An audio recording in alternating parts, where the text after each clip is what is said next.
Deuteronomy, chapter 18, verse 1. The priests the Levites, and all the tribe of Levi, shall have no part nor inheritance with Israel.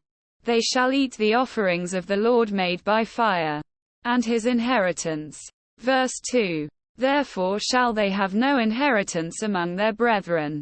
The Lord is their inheritance, as he hath said unto them.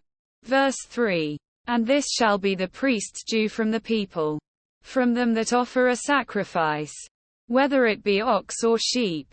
And they shall give unto the priest the shoulder, and the 2 cheeks, and the maw. Verse 4. The firstfruit also of thy corn, of thy wine, and of thine oil, and the first of the fleece of thy sheep, shalt thou give him. Verse 5. For the Lord thy God hath chosen him out of all thy tribes, to stand to minister in the name of the Lord, him and his sons forever. Verse 6.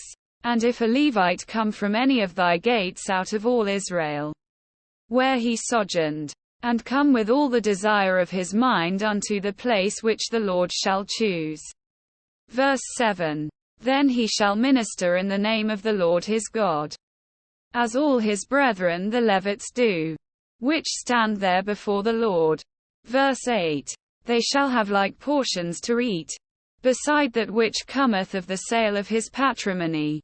Verse 9. When thou art come into the land which the Lord thy God giveth thee, thou shalt not learn to do after the abominations of those nations. Verse 10. There shall not be found among you any one that maketh his son or his daughter to pass through the fire, or that useth divination, or an observer of times, or an enchanter, or a witch. Verse 11. Or a charmer, or a consulter with familiar spirits, or a wizard, or a necromancer. Verse 12. For all that do these things are an abomination unto the Lord. And because of these abominations the Lord thy God doth drive them out from before thee. Verse 13. Thou shalt be perfect with the Lord thy God. Verse 14. For these nations, which thou shalt possess, hearkened unto observers of times, and unto diviners. But as for thee, the Lord thy God hath not suffered thee so to do. Verse 15.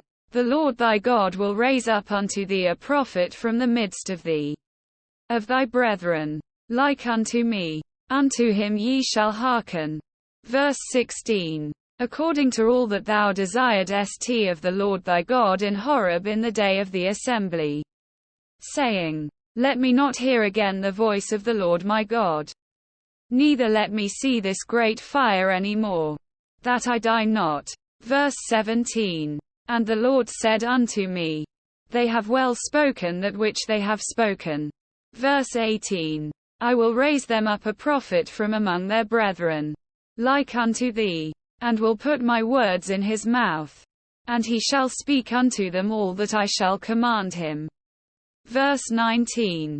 And it shall come to pass, that whosoever will not hearken unto my words which he shall speak in my name, I will require it of him. Verse 20. But the prophet, which shall presume to speak a word in my name, which I have not commanded him to speak, or that shall speak in the name of other gods, even that prophet shall die. Verse 21. And if thou say in thine heart, How shall we know the word which the Lord hath not spoken? Verse 22. When a prophet speaketh in the name of the Lord, if the thing follow not, nor come to pass, that is the thing which the Lord hath not spoken, but the prophet hath spoken it presumptuously, thou shalt not be afraid of him.